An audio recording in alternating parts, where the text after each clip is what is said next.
let's talk about everybody's favorite subject, gold. Now, the Russians are using gold in some unique ways and some new ways, and some people that means the ruble is now gold backed, and no, if anything, it's the absolute opposite.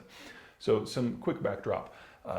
Gold reserves in Russia are different than they are in the rest of the world. So most countries have some gold in their currency reserves, and the idea being that they can buy or sell gold in order to help regulate the availability and the value of their national currency. Now Russia does this too, and it has about $135 billion in gold reserves. But that's only the beginning of what it has. Russia officially is the world's third largest exporter of gold, and that comes out to about $17 billion of bullion annually at current prices. But they're definitely doing more than that because they have an unofficial state reserve of gold that they don't share the numbers with, that's independent from their currency reserves. And they also have a partially processed reserve that the state manages that would allow them to put the semi-processed gold ore into a purification process and very quickly get some more. They also use gold to kind of go behind people's backs and stir up trouble around the world. That's one of the ways, for example, they pay for the Wagner Group. And in doing so, they can bribe militants or pay off governments in order to get their way.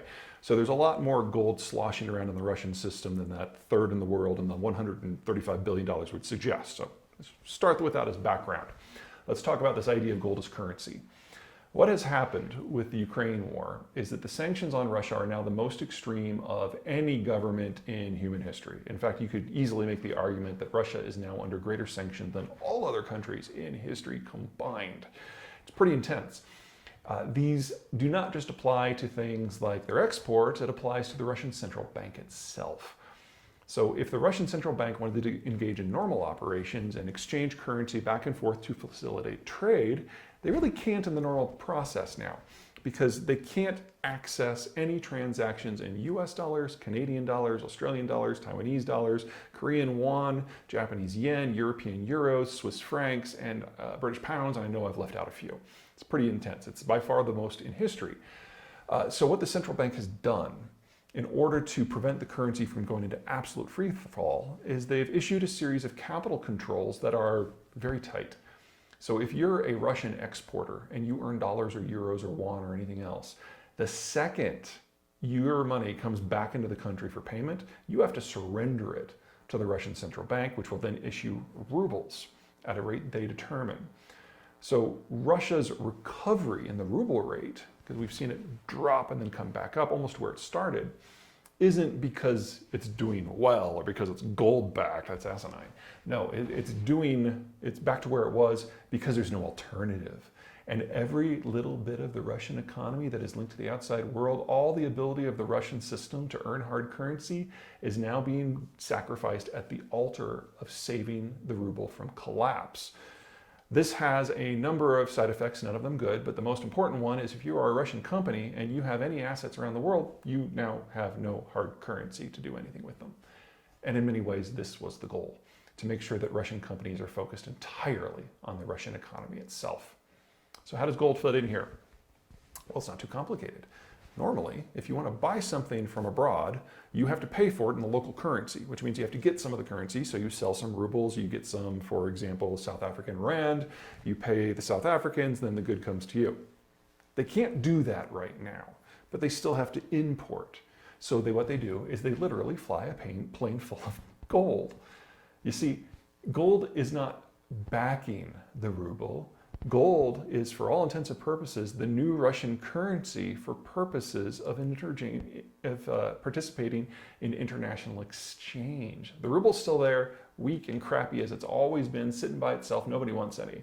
In fact, there's now a contest between the Russian central bank and the Russian citizens about who can get rid of their rubles and buy gold instead, because nobody wants rubles. So it's the opposite of gold backing the currency. If anything, gold is undermining the currency because now it's being presented as an option, as an alternative. And if you're not in Russia and you want to deal with Russia, gold is what you're going to get because you don't want rubles. How long can the Russians sustain this? Maybe longer than you think. that $135 billion of gold they have in their currency reserves, that's enough to cover 6 months of normal import cover for them. And imports are not normal anymore because of all the boycotts. So it can probably stretch twice as long, and then the Russians can tap their emergency reserves, and we don't know how long that'll last. So bare minimum, the Russians can fly with this sort of system for a year. Now, the sanctions may move that number around a little bit because they're getting stricter and stricter by the day. We now know from satellite photos that the Russian massacres in Bucha were not just in Bucha.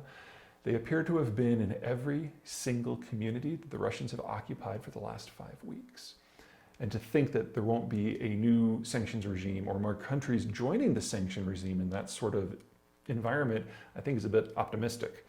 But there's also not a lot that people can do against gold if countries are still willing to trade, because it's untraceable. This isn't like conflict diamonds where you can put it under a microscope and look for unique chemical signatures. Gold is gold is gold. It's 100% pure or it's not. And that makes it really good for getting around sanctions as long as you're dealing with a country with absolutely no moral compass, of which there are a bunch. Okay, that's it from me.